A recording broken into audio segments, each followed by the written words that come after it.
오늘 주신 하나님의 말씀 함께 보겠습니다. 사도행전 보겠습니다. 사도행전 5장 17절에서 26절까지입니다. 사도행전 5장 17절에서 26절까지 말씀을 우리 함께 26절까지 말씀 함께 교독하겠습니다. 대제사장과 그와 함께 있는 사람 즉 사두개인의 당파가 다 마음에 시기가 가득하여 일어나서 주의 사자가 밤에 옥문을 열고 끌어내어 이르되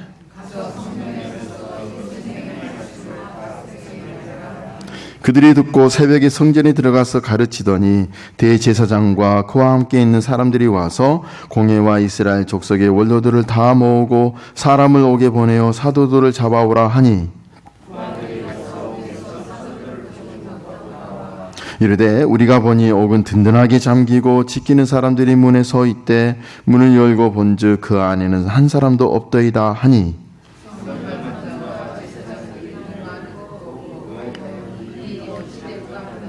사람들이 와서 알리되 보소서 옥에 가두었던 사람들이 성전에 서서 백성을 가르치더이다 하니 하여튼 자기 부하들과 같이 가서 그들을 잡아왔으나 강제로 못함은 백성들이 돌로 칠까 두려워함이더라. 아멘.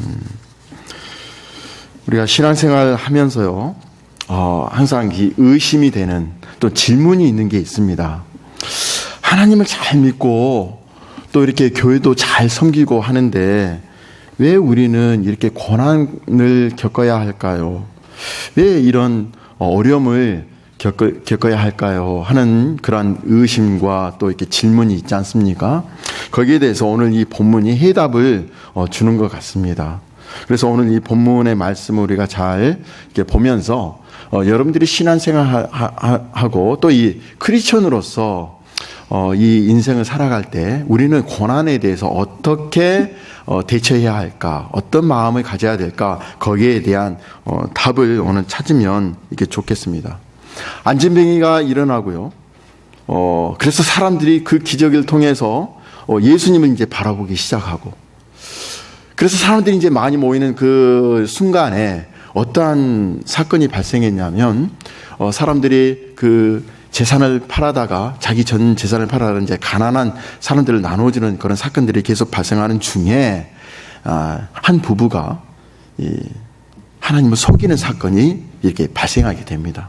근데 사람들의 눈은 속였지만 하나님을 속이지 못하니까 그것이 이제 밝혀짐으로써 그들 부부가 죽는 모습을 보면서 야 하나님은 우리 인간의 눈에는 보이지 않는 죄도 다 드러내시는 그러한 분이시구나 라는 것을 우리가 깨달으면서 참 하나님을 두려워하는 그런 분위기가 당시 초대교회에 이제 일어나기 시작했습니다.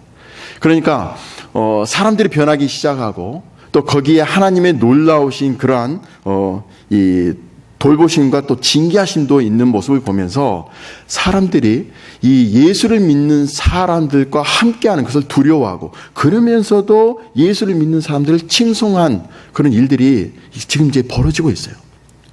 지금 이 벌어지고 있는 이 상황에서 오늘 이제 본문에 읽었던 당시 유대 종교 지도자들 중에 좀 정치적인 색깔이 짙은 사두개인들이 어떤 생각이 갔냐면 오늘 17절 보니까 시기가 가득하여 자기들의 시기심 때문에 이제 사도들을 잡아다가 다시 감옥에 넣는 사건이 지금 현재 발생하고 있습니다.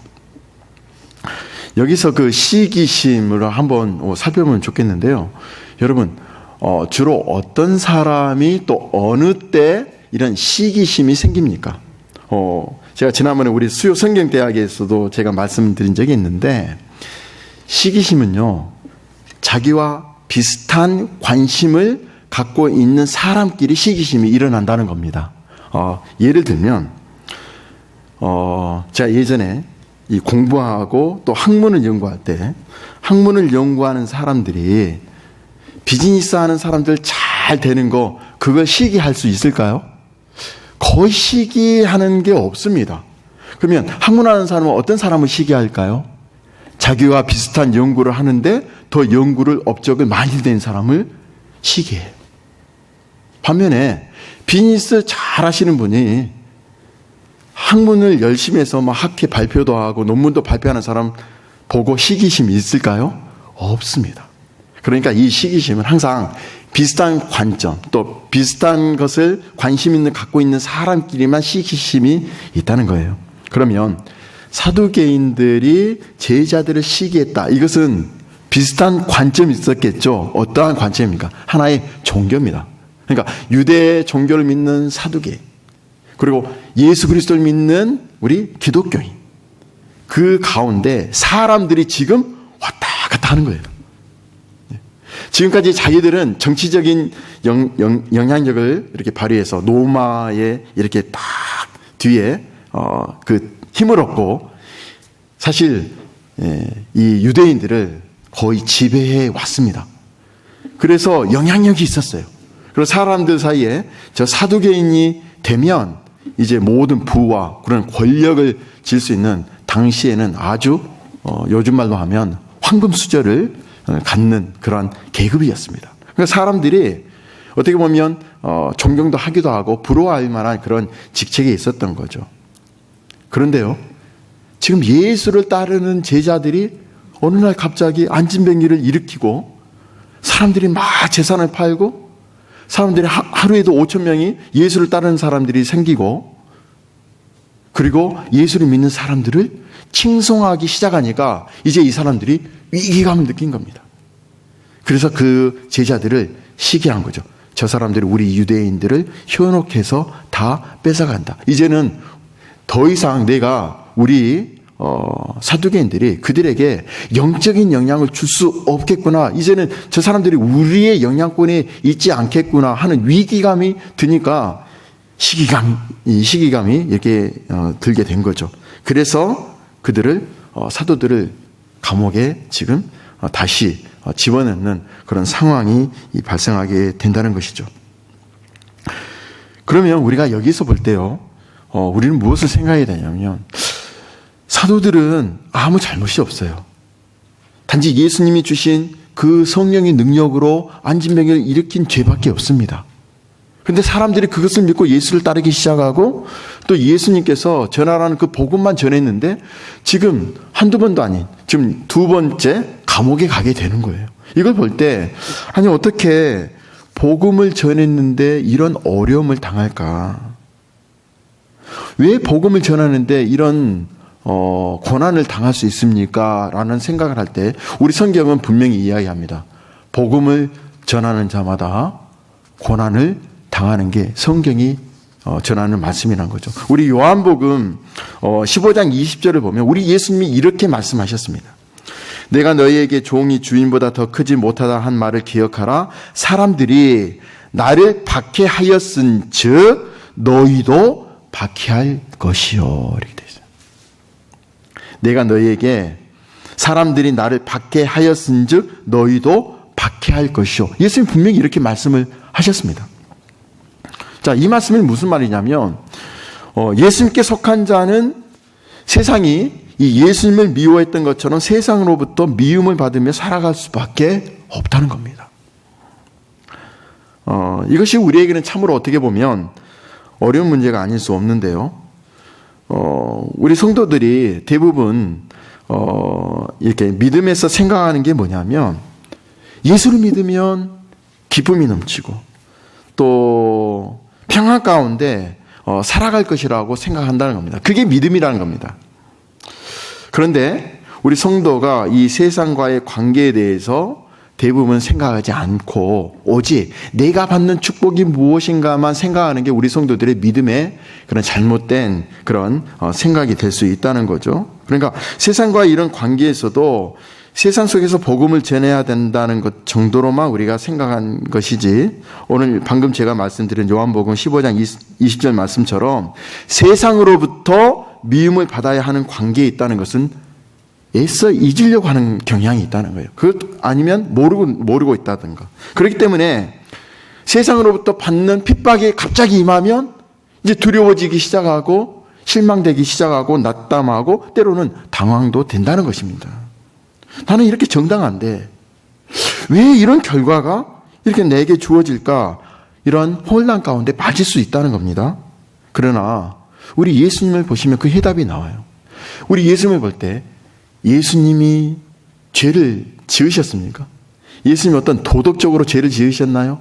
아니면 하나님을 경멸하는 어떤 행동을 하셨나요? 없습니다. 그럼에도 불구하고 예수님이 하나님의 말씀만 전했는데도 불구하고 세상은 예수님을 반대했다는 거예요. 그리고 핍박하고 심지어는 예수님을 죽여버렸습니다. 그렇다면 우리 성도가 누굽니까?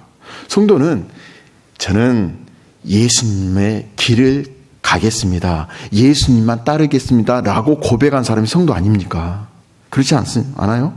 그러니까 예수님이 가는 길을 가기 때문에 저는 예수님만 따르겠습니다. 라고 고백하는 사람이 바로 성도예요. 그러면 우리 성도는 당연히 예수님이 세상으로부터 미움받은 것처럼 당연히 세상으로부터 미움받는 게 당연하다는 것입니다. 여러분 이것을 인정하셔야 돼요. 이것을 인정하지 않으면 항상 고민에 빠져요. 왜 나는 이렇게 주일 예배에 빠지지도 않고 이렇게 열심히 헌금도 하고 섬기는데 왜 내게 고난이 주어집니까? 라고 하는 질문에 대해 해답을 못 얻는다는 겁니다. 그런데 예수님의 말씀은, 오늘 요한복음의 말씀은 오히려 세상이 미워하는 것으로 인해서 예수님께 속한 사람이라는 것이 증거되어진다는 겁니다. 여러분이 세상에서 미움받잖아요. 세상 사람들도 여러분들 계속 미움받잖아요. 그것은 무엇을 증거하는 거냐? 아, 나는 예수를 바르게 따르고 있구나 라는 증거가 될 수 있다는 거예요. 여러분 여기에 동의하십니까? 여러분의 직장 가운데서, 여러분의 비즈니스 가운데서 세상 사람들로부터 왜 세상 사람들이 이렇게 추구하고 이렇게 따르는데 좀 거기에 그냥 편승해서 가면 쉬울 텐데 왜 너만 굳이 다른 길로 가느냐? 다른 그룹으로부터 왕따를 당한다. 이것은 여러분들이 정말 예수를 바르게 믿고 있다는 증거가 될 수 있다는 것입니다.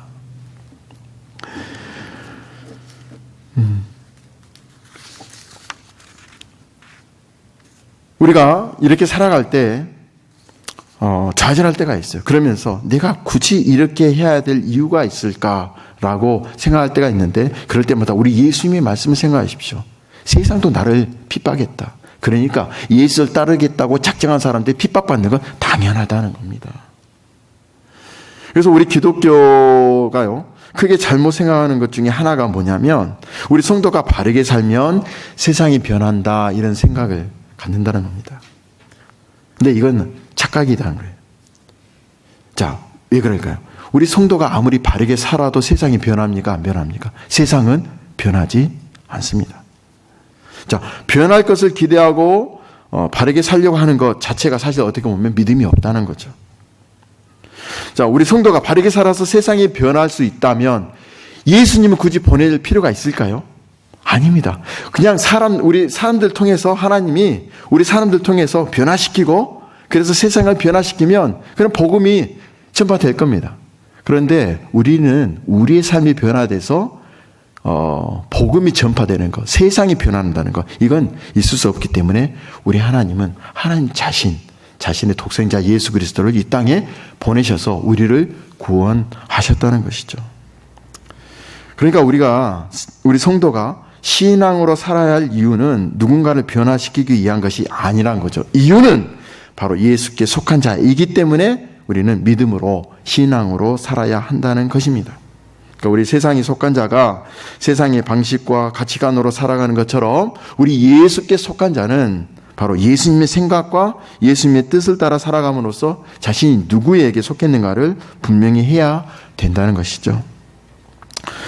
자, 그래서 만약 우리가 신앙으로 살아갈 때 어떤 불이익이 있게 되고 또 손해가 있다고 해서 신앙으로 사는 것이 손해라는 생각을 가진다면 그것은 이 세상처럼 이 세상 것에 가치관을 두고 살아가는 것밖에 되지 않다는 겁니다. 애당초 우리 하늘의 모든 가치를 두고 산다면 세상 것을 잃어버린다고 해도 그것을 손해라고 보지는 않을 것이기 때문이죠. 이러한 생각으로 살아가는 것이 바로 우리 성도이기 때문에 세상은 성도를 미워할 수밖에 없다는 겁니다. 세상은 바르게 살고 깨끗하게 사는 사람을 원합니다. 그런데요, 그런 사람이 자신에게 가까이 있는 것은 또 싫어합니다. 왜 그렇죠?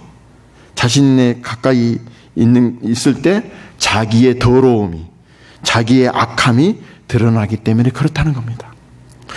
또 우리 한편 빌립보서 1장 29절 말씀을 보면 그리스도를 위하여 너희에게 은혜를 주신 것은 다만 그를 믿을 뿐만 아니라 또한 그를 위하여 고난도 받게 하려 하심이라, 이 말씀이 있어요.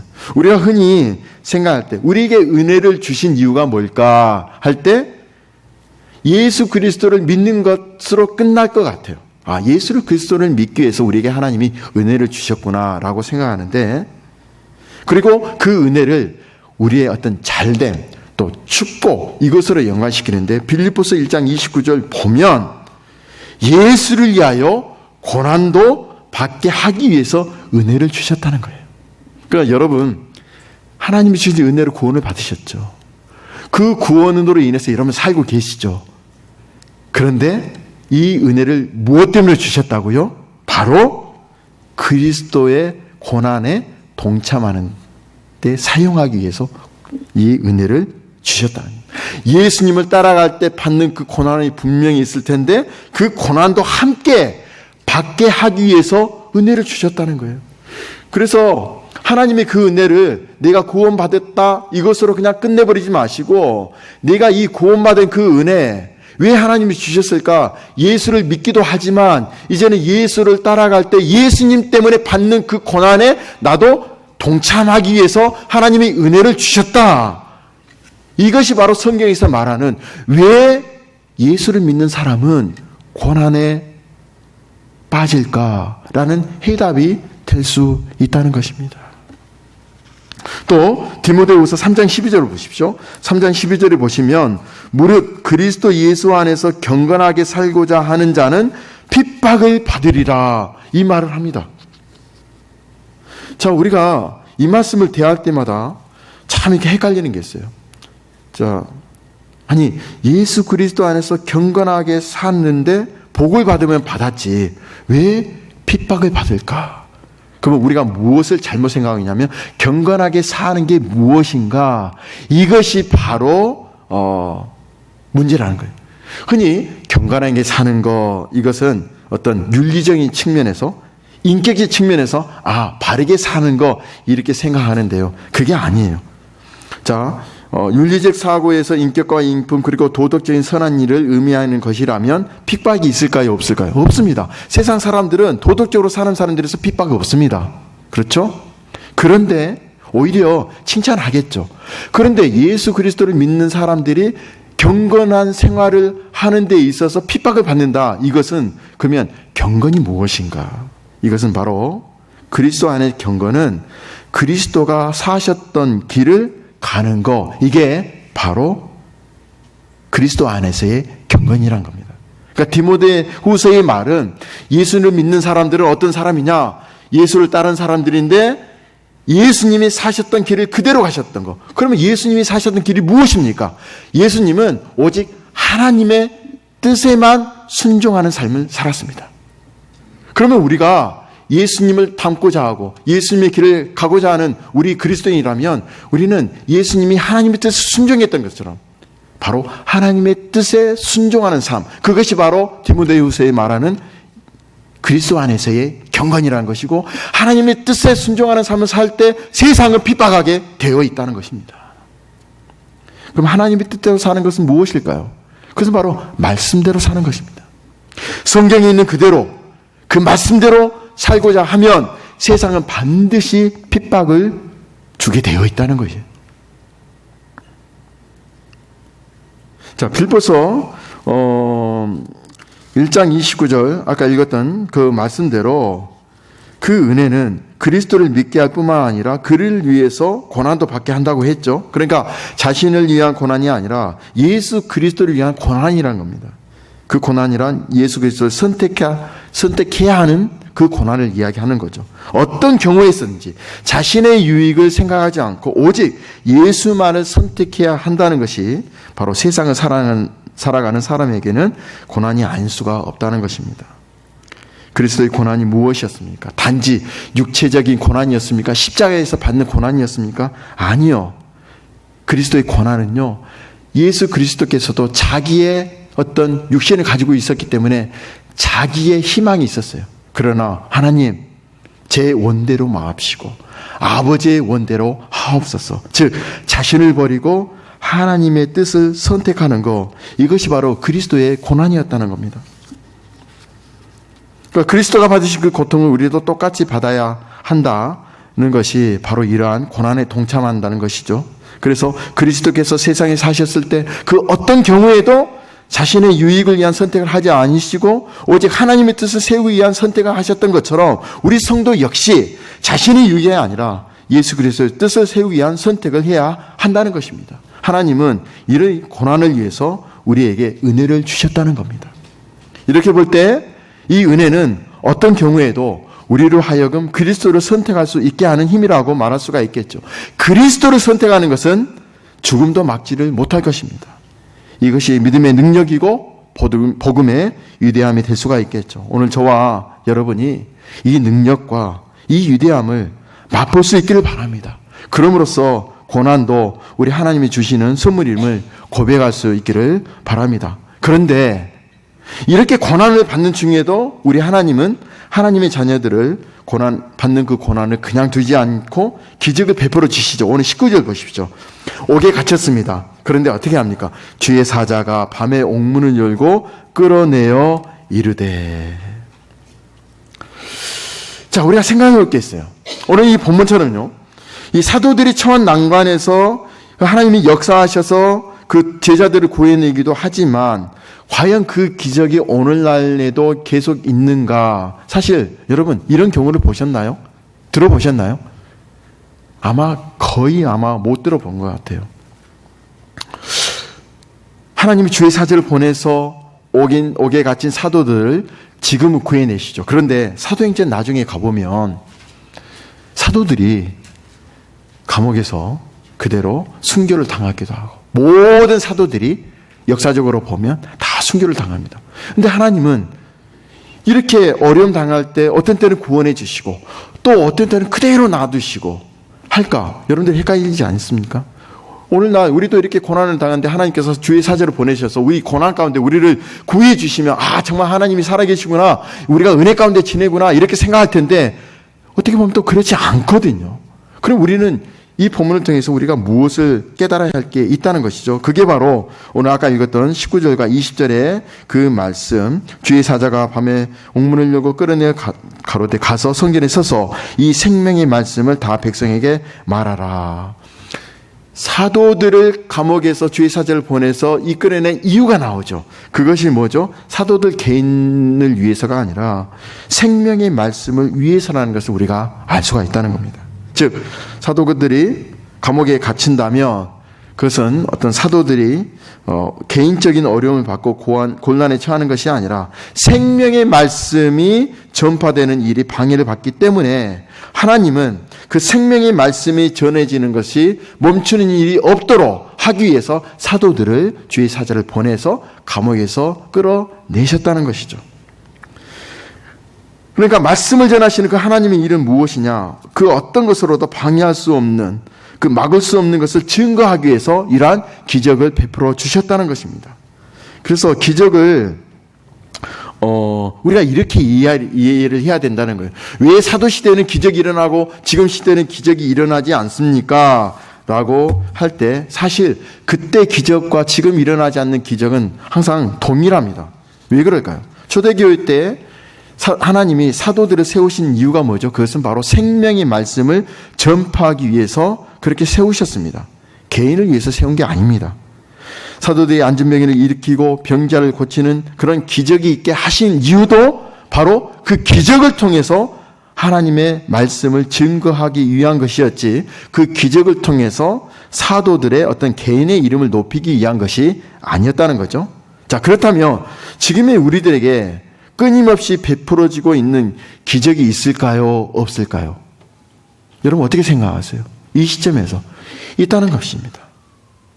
자, 어떠한 방해에도 불구하고 생명의 말씀이 전파되는 것은 중지되지 않은 것을 보여주는 기적이 있다는 거예요.